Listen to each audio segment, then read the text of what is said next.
Hello guys, this is onlyabidoang and today I'm going to talk about 10 new features in The Sims 4 Island Living that you might not know. Some of these features might be helpful, some might be interesting, and some might be mind-blowing. So without further ado, let's check out the features I want to talk about. In Salani, which is the new world introduced in this expansion pack, you will meet the locals, and they are some of the nicest people in the game. When you first move into Salani, the usual welcome wagon will occur. But this one is different, because instead of bringing those boring old fruitcake, they'll bring you a bowl of kava, which is one of the culture's traditional drink. Fun fact, this kava drink is an actual traditional drink from the Pacific nations like Polynesia and Fiji, made from the plant of the same name. But it's not just that. Some locals might knock on your door one day, bringing some extra traditional food for you to feast on together. Besides that, whenever there's a fire in your house in Salani, some passerby will be summoned in front of your home and help you extinguish the fire. Seriously, I tried it everywhere in Salani and it works all the time. They're the greatest. Are you feeling that your sim is swimming too slow in this world with the vast ocean as one of its main features, but you're too broke to afford a jet ski? Now, swimming itself can be improved to be faster and more efficient. You can do that by improving your fitness skill. Once it reaches level 3, you can now swim faster with a new swimming style. But it doesn't stop there. If you finally reach level 6 in fitness skill, you can swim even faster than the previous style. You can now explore the ocean with ease. Besides the locals, Salani is always brimming with exclusive traditional festivals. There are several types of them and almost all of them are held in this very neighborhood called Ohanali Town. They happen at random times, and unlike the festivals in City Living expansion pack, you won't get notified if there's one, so be on the lookout for those events. The events consist of fishing competition, island celebration, beach bonfire, family fun day, flower and music, town barbecue, and town potluck.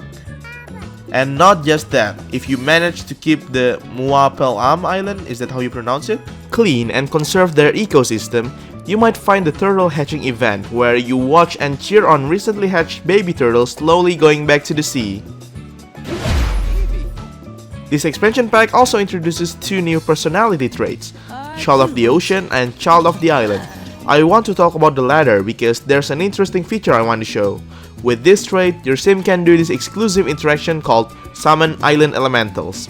When done, a social event will start and 3 ghosts will be summoned, which are actually Salani Elementals. You can interact with them as usual, but their job here is to judge whether you're worthy or not based on your participation to the island culture and its community. It can be something like cleaning the island, participating festivals, drinking kava, etc. If you're worthy, you'll receive various positive moodlets for 2 days, whereas if you're not worthy, you'll be given a sad moodlet for 12 hours. The elementals will stay until the social event timer ends. But oh, that's not the main thing that I want to talk about. So as I said before, you can interact with the elementals like a normal sim, including inviting them into your household. Once your relationship with one of them is full, you'll be able to do that. One thing to note is that once they're in your household, they will turn into a human. But that's not it. If you take a look on their traits, they'll have this unique trait called Salani Mana. With this trait, they have 2 new magical abilities that they can use. First, they can summon volcanic bombs anywhere, which can be used once every several hours. They'll shoot a fireball into the sky and a volcanic bomb will crash into the lot nearby. I'll explain more about the volcanic bombs later in the video. The second ability they have is the Gift of Salani to plants. If done, the interaction will increase the quality of the plant. Also, it's worth mentioning that the trait can actually be inherited. If someone with this trait tries for baby, their offspring will always have that trait, though it'll be functional once they reach the child age. Besides new sim traits, this expansion pack also introduced 3 new lot traits for you to try out. And no, the off-the-grid and clothing optional trait don't count because they're introduced in the latest free patch. Anyway, one of the lot traits that I want to talk about is the Volcanic Activity lot trait. Turns out that the volcano in the middle of Salani is not just for the looks. So, if you use this lot trait on your lot, at random times your screen will begin to shake in all of a sudden, along with the grumbling noise. No, your game is not glitching. An earthquake is actually happening for a few seconds and everyone in the lot will react by panicking. But it's not just that. There's a high chance several lava bombs will fall from the sky and crash on your yard. Steam vents like this might also appear near your home and they'll stay for some time. Oh, and regarding the lava bombs, it will appear smoking hot at first. If you're an idiot though, you can try to touch it at first, but the outcome will never be in your favor. Plus, there's a high chance for you to be caught on fire, so it's really not a good idea. If you're patient enough to let the rock cool down first, you can either set it as a decoration so it looks good in the living room, or break it open. The latter will have your sim bang the rocks with a hammer, which will reward in gems, minerals, fossils, etc. So it's not all bad. By the way, this lot trait is not restricted to Salani, so you can use it anywhere you want, like on this apartment in the middle of the city with no visible volcano whatsoever. The other lot trait that I feel the need to be talked about is the island spirits, which I think is also useful. Once you equip this lot trait, there's a random chance that at least 3 of these spirits thing will appear in your home at any time. There are 3 interactions you can do to them. If you release the spirits, all spirits in the home will be gone without any benefits nor consequences gained.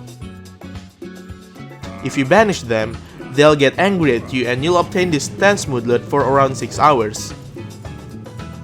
And if you commune with them, which is the most reasonable thing to do, the spirits will then give you their blessings in which one need bars, whether it be energy, hunger, or the others, will be fulfilled and not drop for around 24 hours. Pretty nifty. You might already know about dolphins in this expansion pack. If you're not familiar, yes, dolphins are in this game and they can be interacted with a variety of actions. But that's not what I want to talk about.